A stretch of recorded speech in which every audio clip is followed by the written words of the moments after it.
Ang mensaheng inyong maririnig ay aktwal na ibinahagi ni Kuya Ed Lapiz sa isang pagtitipon ng mga kapatiran. Para sa iba pa niyang recorded messages, magsadya o sumulat sa Day by Day Center, Bulwagan ng Panginoon, Folk Arts Theater, CCP Complex, Rojas Boulevard, Pasay City. O kaya'y tumawag o mag-text sa 0917-549-2624. Indeed, with the Lord touching our lives, refreshing our spirit, we can say it is well with our soul. And it is the best thing that can happen to a person, to have peace, to have power, and to have contentment. Maraming mga bagay na umuubos ang ating lakas. Maraming mga bagay na sumisip-sip ng ating sigla sa buhay. Kaya kailangan lagi tayong nagkakaroon ng re-empowerment. And that can only come from God. Ang ating pag-aaral ngayon, bagay na bagay sa lagi nang napapagod, nahihirapan at nanghihina, ang pamagat, lowbat, pray. Kung nalolowbat ang tao, dapat mag-pray siya. Salamat Panginoon dahil kayo, binibigyan niyo kami ng power. Ngayon Lord, turuan niyo po kami na makita yung napakasimpleng paraan kung paano kami lagi na mabibigyan ng bagong lakas, sariwang mga pananaw at bagong pag-asa. Teach us, hold us by the hand and lead us unto greater knowledge of you, and therefore unto greater power and empowerment. Forgive us our sins, O God. Cleanse us, make us whole, lead us. In the name of Jesus, your Son, our hope, our Savior, our friend, we pray. Amen. Mark 1:32-34. That evening after sunset, all who were sick or had demons in them were brought to Jesus. In fact, the whole town gathered around the door of the house. Jesus healed all kinds of terrible diseases and forced out a lot of demons. But the demons knew who he was, and he did not let them speak. A typical day in the ministry of the Lord Jesus, everybody needed him, everybody wanted healing from him. So after a whole day's grueling work, Jesus kept on serving way into the night. Para hindi pa sapat ang maghapong paglilingkod, inabot pa ng gabi ang kanyang pagpapagaling sa mga tao. So many people wanted and needed his service. And Jesus attended to them all, doing much work to heal and to set people free from demons. Additional work, he had to also restrain demons from speaking. Kailangan pa niyang pigilan ang mga masasamang espiritong ibunyag kung sino siya dahil hindi pa napapanahon, nakikilala naman siya. It was all hard work. A similar encounter reveals a very fine point about the Jesus work and Jesus' power. Luke 8:43-46. In the crowd was a woman who had been bleeding for 12 years. She had spent everything she had on doctors, but none of them could make her well. As soon as she came up behind Jesus and barely touched his clothes, her bleeding stopped. "Who touched me?" Jesus asked. While everyone was denying it, Peter said, "Master, people are crowding all around and pushing you from every side." But Jesus answered, "Someone touched me because I felt power going out from me." Alam natin ang kwento na to. May babaeng dinudugo na sabi niya, mahipo ko lang ang laglayan ng damit ni Jesus, gagaling ako. At hinipo nga niya ng palihim at bigla siyang gumaling. Pero inusisa ng Panginoon kung sino yung humipo sa kanya dahil daw naramdaman niya na lumabas ang kapangyarihan mula sa kanya. Just for one woman, the Lord felt power going out of him. How about yung ibinabasa nating kwento na maghapon hanggang gabi, nagpapagaling siya, di lalo lang napakaraming kapangyarihang lumabas sa kanya. How about for a whole town? And what was the revelation given to us by that episode with the woman? That healing draws power from Jesus. Ang pagpapagaling ay kumukuha, sumaisip-sip ng lakas mula kay Jesus. That ministration requires an exchange. Isang pagpapalitan ang ministry. Someone gets, someone gives. Kaya pag meron tayong day-by-day cares ministry, We give, they receive. Pag may nagpray para sa iyo, yung nagpray gave, you receive. Pagka naman kayo ay nagbibigay na inyong mga contributions, you give, the body of the Lord, the church, receives. Every form of ministration requires an exchange. That's why the sinner gets forgiven. Jesus gets the sin, and He dies for it. Isaiah 53, 4-6. He suffered and endured great pain for us, but we thought His suffering was a punishment from God. He was wounded and crushed because of our sins. By taking our punishment, He made us completely well. All of us were like sheep that had wandered off. We had each gone our own way, but the Lord gave Him the punishment we deserved. So our relationship with Jesus Christ is transactional. He gives, we receive. We heal, He gets the punishment. He dies, we live. So the sinner heal, and Jesus gets the wounds. May palitan. The sinner lives, Jesus dies. The sinner gets Jesus' life, but the sinner dies to himself. Kaya tayo man, pag nabuhay dahil kay Jesus, mamamatay naman dapat yung dati nating old self para si Jesus naman ang makapamuhay sa atin. Exchange. Galatians 2:20, I have died, but Christ lives in me. And I now live by faith in the Son of God who loved me and gave His life for me. So Jesus gave His life for me. I also give my life for Him. In the sense that Jesus will now live through me and in me. But He dies because of my sin. So an exchange happens. Someone gains, the other drains. Parang pagka ginagamit mo ang iyong transistor radio o ang anumang battery-operated thing, ano ang nangyayari? You benefit from the battery, but the battery drains. That's what happens. Kaya nadi-discharge ang telepono mo, ginagamit mo kasi, but what happens is, the battery gets drained. Power given is energy lost. Service given is energy lost. Same with work. Nagtatrabaho ka, ibibigay mo yung pagod mo sa kumpanya, pinapasweldohan ka naman, may exchange. Same with thought. When you think about things, you can get tired. Thinking actually uses a lot of energy, more than physical exercise. The brain feeds on so much energy. When you give people attention, you get tired. Love, passion are tiring. Lahat yan. And even in Jesus' case, power gets out of Him.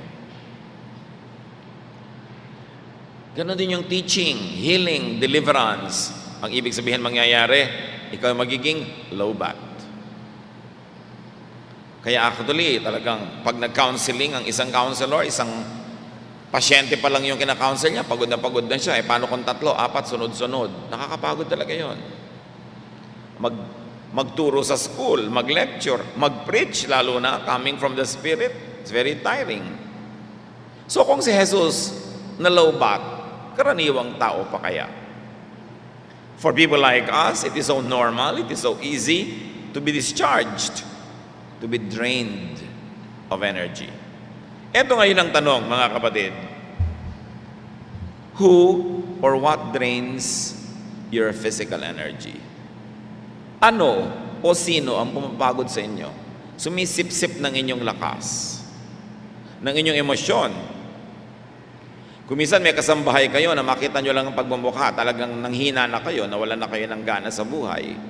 May kapitbahay kayo na madidig nyo lang nagkakakanta hanggang madaling araw, yung galit ninyo, yung inis nyo at pagod ay talagang umuubos ang inyong lakas.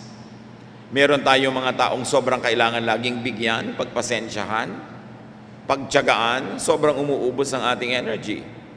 There are also things, people, and events that drain us. And who drains you of spiritual power? Yung nauubos ang pagkakristyano mo pagka ito ang kasama mo. Nauubos ang lakas mo pagka ito ang tumutokso sa iyo. Nakaka-lowbat ang maraming bagay. Look at lowbat Elijah. One of the most powerful figures in the Bible was Elijah. Pero nung sobrang napagod, sabi niya sa 1 Kings 19:4, he begged the Lord, I've had enough, just let me die. Pati napakadakilang lalaking instrumento ng Diyos, inibig ng mamatay sa hirap ng ministry na kanyang pinasan. So what could be learned from Jesus? After a draining, tiring, nakakalobat na day and night, Mark 1:35-37, to continue our original story. Very early the next morning, Jesus got up and went to a place where he could be alone and pray. Tingnan nyo, alone and pray. Away from those that drained him. Away from the patients. Away from the people wanting to be healed. Away from the people who were taking his energy. Kung ang Panginoong Jesus lumayo na pag-isa, humiwalay sa mga taong kumukuha ng kanyang lakas, kahit pa nga ang pagkuha ng lakas ay napakabuting gawa, gumagaling sila, at yun naman talaga ang ministry ni Lord. Etong tanong, bakit hindi kayo lalo dapat lumayo sa mga taong kumukuha ng inyong lakas, lalo't negative ang pagkuha nila? Hindi nyo naman sila pinapagaling, hindi nyo sila miministeran, talaga lang nakakakonsumi silang kasama. Talaga lamang na inuubos nila ang inyong pasensya at lakas, tinatanggal lang kayo ng sigla, pag-asa. Bakit nga hindi kayo lalayo? Si Jesus nga, lumayo. Kahit pa nga ang paglayo niya, ibig sabihin, titigil mo na siyang magpagaling. Kung ang paglayo niyo naman, kayo yung gagaling o siya yung gagaling, lalong mainam. But Jesus wanted to be alone to pray. So that he would not only be away from those who were draining him, but he would be closer to God, the Father. So lumalayo ka dun sa umuubos na iyong lakas, lalapit ka sa nagpapalakas sa iyo. That's why we all go to the fellowship, to the prayer meeting. That's why we go to Bible study. That's why we go to church. Lumalapit tayo sa nagpapalakas sa atin, ang Panginoon, na gumagamit ng iba-ibang instrumento, maaring singers, maaring dancers, maaring preacher, teacher, Bible study leader, counselor, prayer minister. Pero lahat yan ay kasangkapan ng Panginoon para tayo palakasin muli dahil isang linggong sinisipsip ng mundo ang ating lakas. Spiritual, emotional, even physical. Kaya napakatalino to go to church. Kailangan mong ma-recharge. Napakatama na pumupunta ka sa mga fellowship, sa mga prayer gathering para ka ma-recharge kasi araw-araw nalolobat ka. Kaya naman dapat sa climate ng fellowship, we help each other get recharged. Hindi yung eto na nga siya, pagod, duguan, pupunta sa fellowship, lalo pa na mapapagod at masusugatan dahil sa ating mga pamamaraan ng pakikitungo sa isa't isa. That's why the church is a sanctuary. It's an oasis. It's an island of comfort, surrounded by a sea of discomfort. So the answer to being low-bat is aloneness, solitude, pag-iisa, kaulayaw ang Diyos, kaulayaw ang sarili lamang para makapagbulay-bulay, makapagmuni-muni. Kailangan mga kapatid, meron tayong ganyan. Times, moments, places of solitude. Ang isang taong mabubuhay na balanse, kailangan meron siyang tama, sapat na quiet time. Naiisip mo yung ginawa mo, anong tama, anong mali. Iniisip mo kung anong mga gagawin mo pa dapat, paano ito itatama at babawasan o aalisin ng lubos ang mali.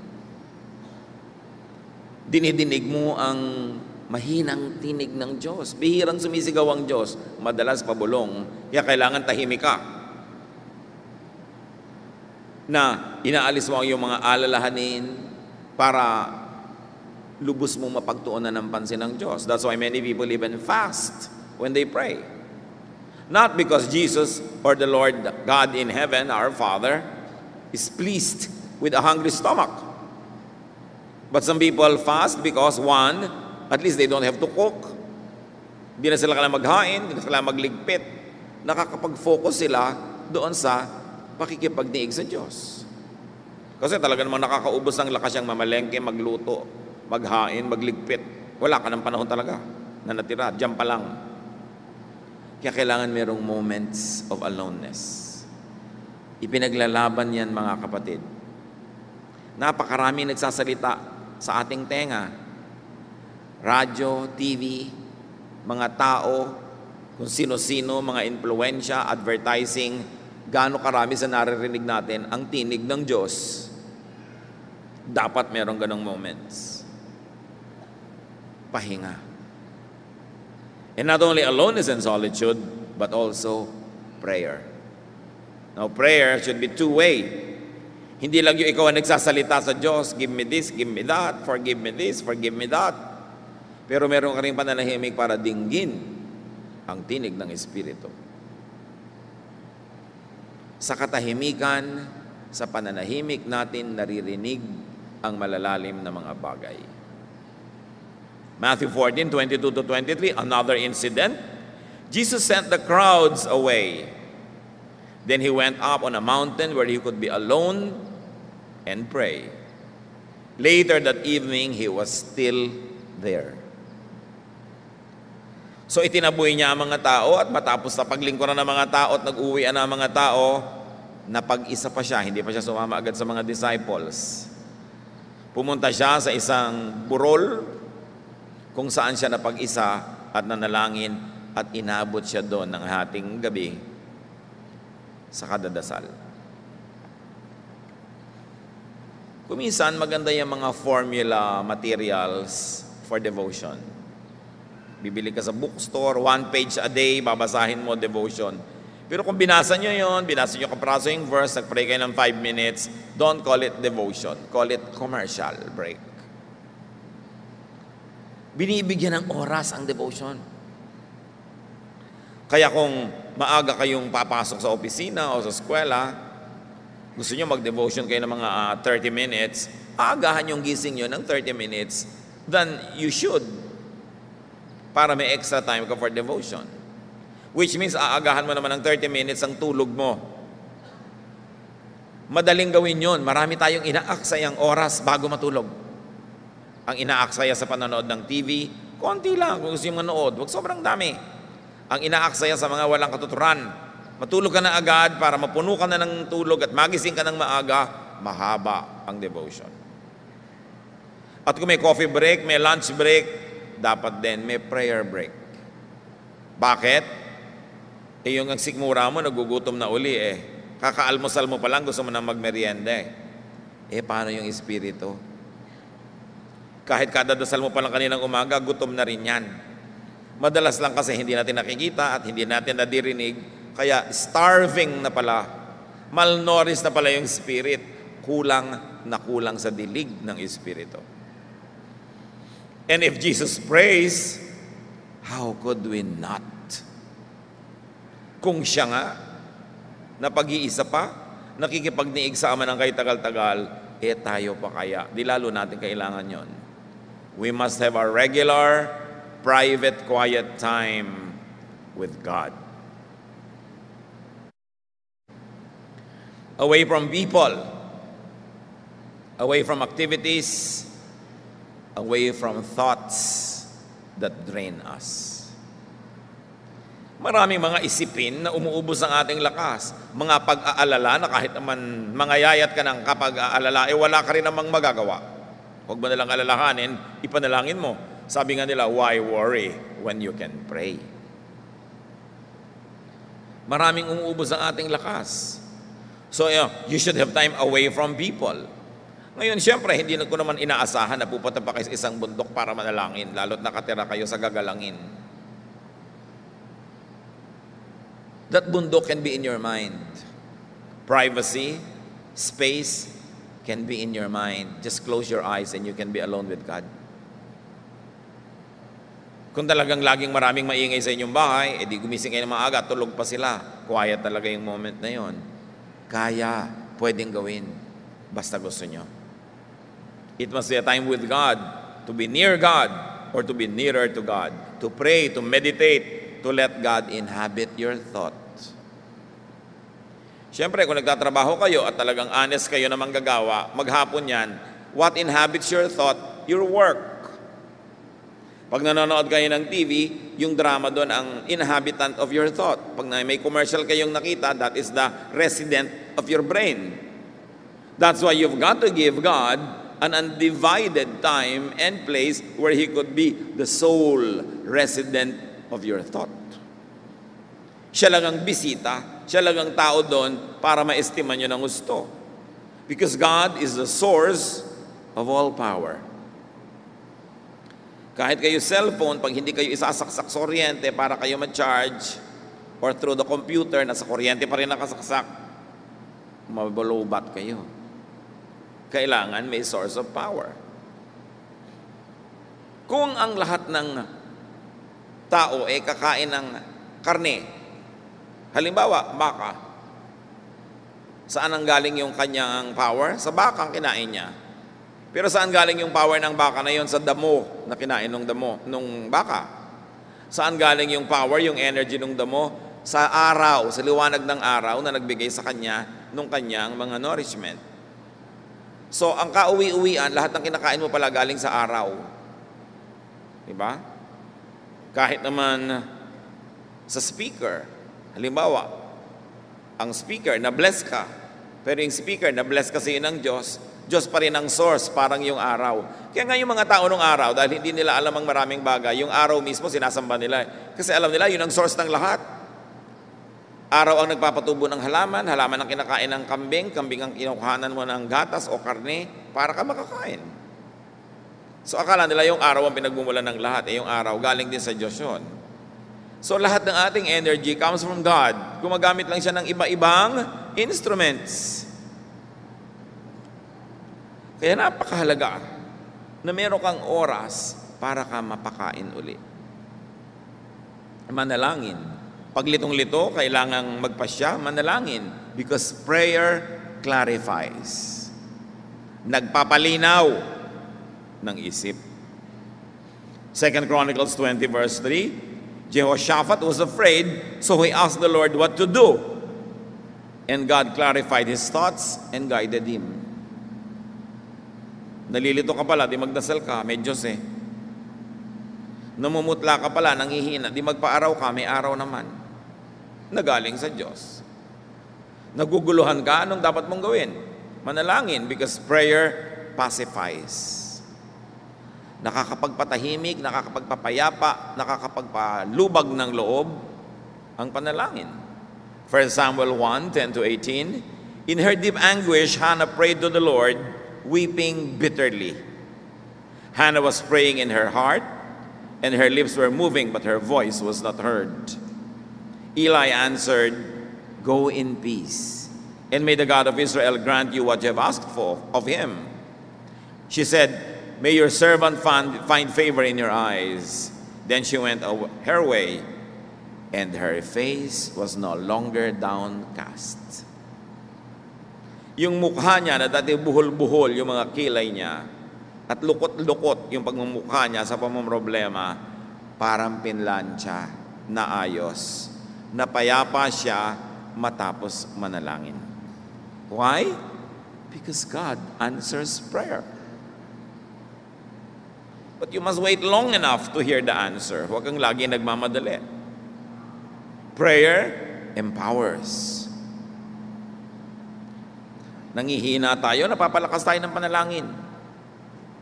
Acts 16:25-40, about midnight, Paul and Silas were praying and singing praises to God while the other prisoners listened. Suddenly, a strong earthquake shook the jail to its foundations. The doors opened and the chains fell from all the prisoners. Itong si Paul at si Silas were prisoners. Hindi lang sila kulong sa loob ng karsel, nakakadena pa sila sa pader. Imagine yourself na hindi mo makamot yung ilong mo na makate dahil nakakadena ka. Anong ginawa nila? Nanalangin, kumanta ng mga papuri sa Diyos. Hindi nagreklamo, hindi nagalit sa kanilang sinapit. At habang kumakanta sila, yung mga prisoners na umaatungal, nagrereklamo, nagagalit, marami nagmumura pa, napatahimik at nakinig na lang sa kanila. What did they do?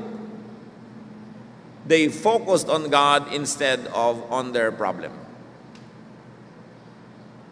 Ang pinagtuunan nila ng pansin ay ang Diyos, hindi ang kanilang pansamantalang hirap at kalagayan. At dahil ang Diyos ang pinagtuunan nila ng pansin, natural, pinansin din sila ng Diyos. Nanaog ang kapangyarihan ng Diyos mula sa langit at pinauga ang kulungan na yon ng isang malakas na lindol hanggang nagka-bitak-bitak ang mga pader, nabuksan ang mga pinto ang bakal at nalagot ang mga tanikala dahil sa panalangin. What can prayer not do? Prayer moves the hands of God. So God prevailed over the prison. But if Paul and his companions focused on the prison, if they focus on the chain, if they focus on their hunger, their pain, their sense of abandonment, if they focus on the negative, then the negative would have prevailed. The prison would have won.